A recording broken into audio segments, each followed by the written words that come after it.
Salut à tous et à toutes.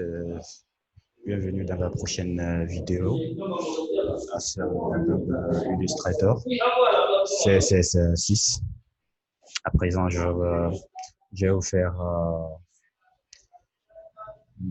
faire, une démonstration par rapport à chaque outil qui se trouve dans Illustrator. Dans la vidéo précédente, nous avons vu la présentation simple de l'Illustrator. À présent, on va devoir utiliser chaque outil cas par cas. Comme je l'ai dit, Illustrator, pour pouvoir utiliser ces objets, il va falloir les associer avec d'autres outils. Tout ce que vous voyez en haut là, à votre gauche, là où la souris est, ce sont des outils de sélection. Et dans ces outils de sélection, nous avons l'outil de sélection direct qui va me permettre de modifier beaucoup plus de choses. Par exemple, je prends un rectangle. Voici ce rectangle, il est là. Quand vous dessinez un objet dans Illustrator, l'objet vient avec ses sous-menus. Vous allez voir à la barre d'outillage ici. Le premier onglet concerne la couleur du contenu et le deuxième concerne la couleur du contour. Voilà. Et ici, ça c'est la taille du contour. Je mets à 12, vous allez bien voir, parfait. Cet onglet est dédié à faire des formes fines ou grosses. Donc, on va les utiliser cas par cas. La taille de l'opacité, ça concerne la visibilité en fait. Quand je mets à 50, vous allez voir ce que ça va donner. Parfait. Pour votre gouvernement, c'est 100% qui sera mieux pour vous. Et ici, ce sera les styles d'effets. Voilà, parfait. Quand on utilise ça, on peut mettre des effets sur ce qu'on a dessiné. Carrément. OK. Maintenant, comment on utilise l'outil de sélection directe?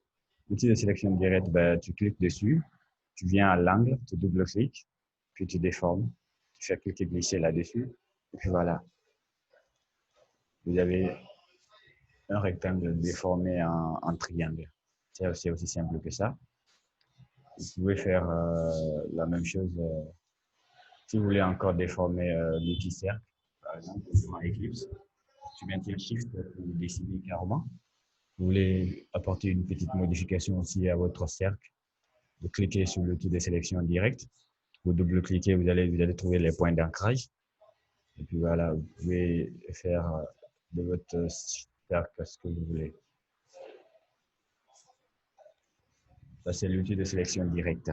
Maintenant, comment utiliser l'outil baguette magique? Comme je l'ai dit, pour utiliser l'outil baguette magique, il va falloir vectoriser quelque chose pour appliquer la vectorisation, pour appliquer l'outil baguette magique à votre image.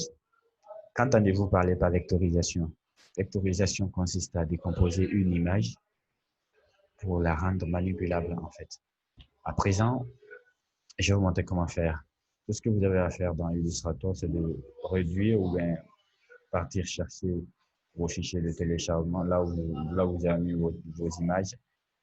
Moi, je vais prendre voilà, l'image là. Je vais le faire glisser dans Illustrator. Je vais l'agrandir pour permettre de bien voir.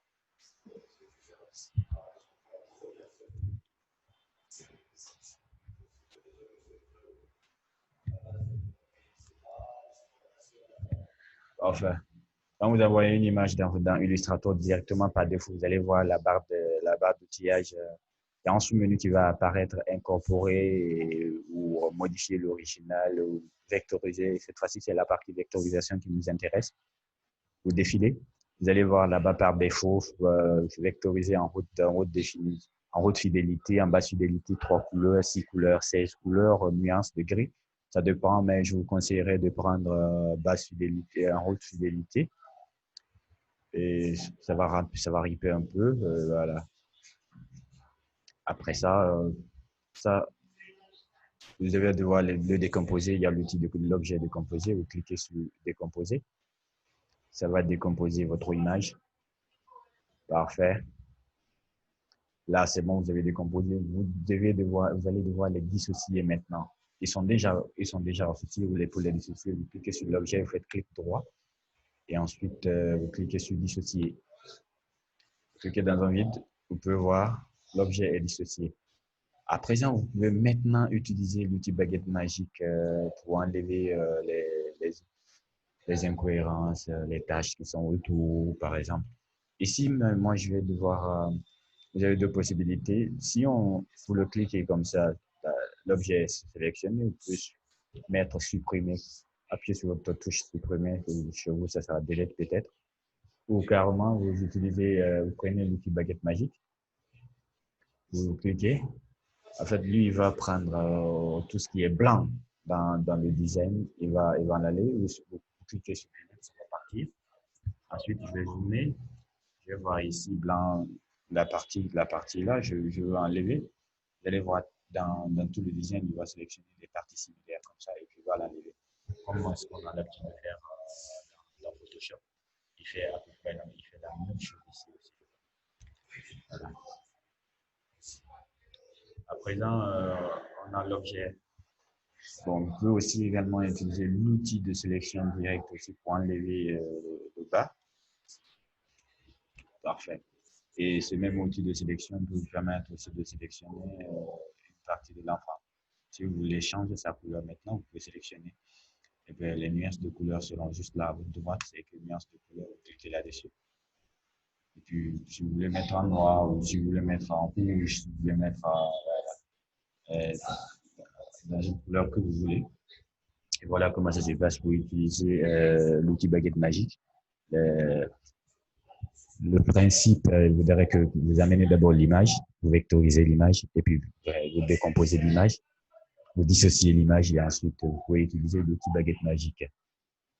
Euh, à côté de l'outil baguette magique, vous avez l'outil lasso, comme je vous avais dit que ce sont des outils aussi de sélection. Vous cliquez là-dessus, vous pouvez venir sélectionner ici et puis vous faites delete, ça c'est parti parce que vous n'en avez pas besoin. Donc lui aussi, il se comporte comme ça, vous ne pouvez pas l'utiliser à lui seul, sauf que vous l'associez à quelque chose. À quelques objets et puis voilà, ça passe. À présent, je vais vous montrer l'outil plume. L'outil plume, comment ça marche. Ici, l'utilisation de l'outil plume dans Illustrator, il suffit juste de faire ce que vous voulez. Si vous constatez que l'intérieur de votre design est en train de votre dessin est en train d'apparaître, vous venez ici, vous cliquez là, et puis vous voulez donner un contour, vous cliquez au niveau du contour. Vous donnez une couleur à votre contour, parfait. Maintenant, vous voulez enlever l'impureté qui est à côté, ou bien je ne sais pas comment vous allez appeler, la queue de votre dessin. Vous cliquez juste là, vous n'appuyez sur rien d'autre. Vous savez, en Photoshop, vous êtes obligé de venir cliquer sur Alt et l'intersection, et ici, vous n'en avez pas besoin. Vous voulez faire votre dessin, et puis voilà, vous cliquez sur l'intersection, ça enlève la, la, la petite partie. Et puis c'est bon, vous voulez changer la couleur. Ça, c'est le contour, bien entendu. À présent, vous voulez changer la couleur. Mais n'oubliez pas, si vous voyez le contour là est dessus, ça veut dire que c'est la modification de couleur que vous allez appliquer, ça va s'appliquer au contour. Mais par contre, si vous voulez inverser les rôles, vous cliquez sur le premier plan. Et puis voilà, vous pouvez changer la couleur du contenu. Eh bien, c'est comme ça qu'on utilise l'outil plume. Ça va vous permettre de reproduire un logo. Nous allons reproduire un logo rapidement avec l'outil plume. C'est la même.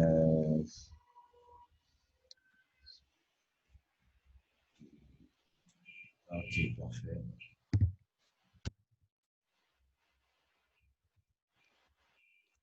Ok. Donc, nous avons un logo ici à reproduire. Le client peut envoyer un logo et puis c'est fou. Donc, à vous de faire sortir votre imagination là-dessus. Je pensais que juste là. Parfait. Et on va le garder. Je vais prendre l'outil plume. Je vois que les deux dessins là sont les mêmes.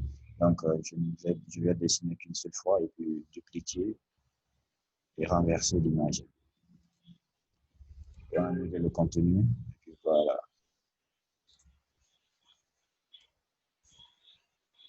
Parfait. Cet outil va vraiment vous aider à réaliser tout ce que vous voulez faire en Illustrator. Il va vous permettre aussi vraiment de faire des portraits avec des précisions vraiment chirurgicales.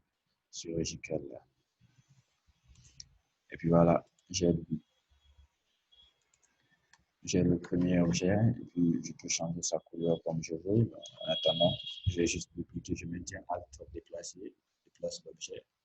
Parfait, je fais clic droit et puis je vois la transformation, clic droit, je cherche transformation et puis je vois miroir. Pourquoi?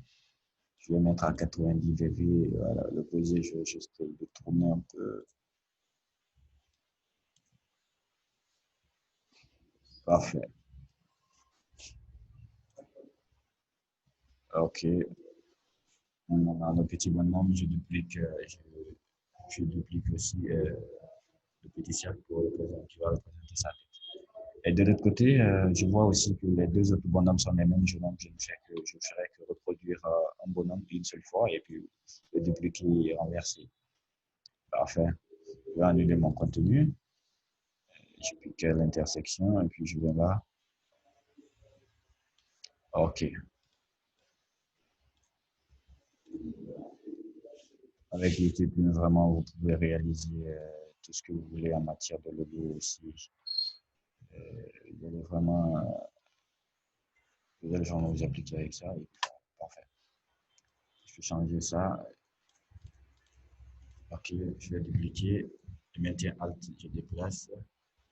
Je fais clic droit, transformation, miroir, 90 degrés, parfait.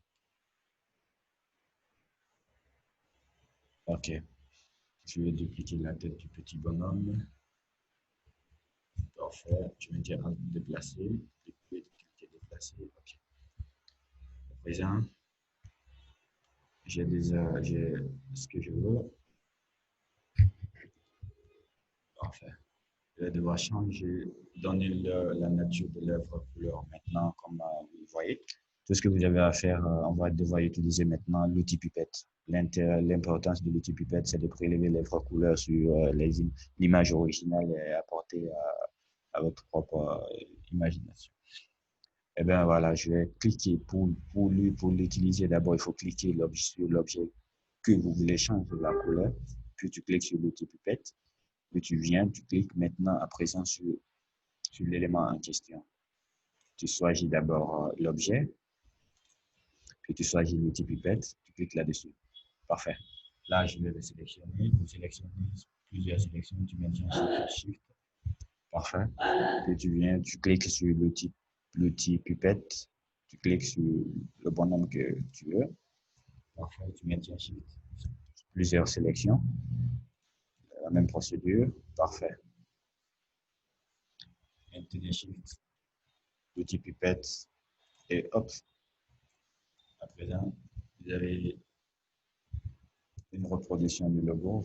Voilà comment l'outil Pipette fonctionne en Illustrator et voilà comment aussi l'outil Plume aussi peut vous aider à réaliser des logos vraiment que vous entendiez vraiment pas capable. Si vous avez aimé la vidéo, n'hésitez pas d'aller sur YouTube et vous abonner sur ma page Sakou Mohamed et vous allez voir plein d'autres vidéos qui seront mises à votre disposition, surtout à la demande aussi. Vous pouvez m'écrire avec mon mail et voilà, je vais mettre des vidéos uniquement pour vous.